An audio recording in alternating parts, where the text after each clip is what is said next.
My name is Ranjit. Actually, I have completed my civil engineering recently from St. Mary's Engineering College.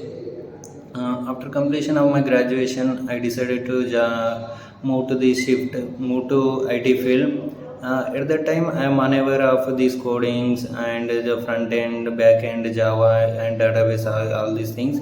One of my friend referred me that JSpiders is a good platform to gain the knowledge on his Java and full stack development.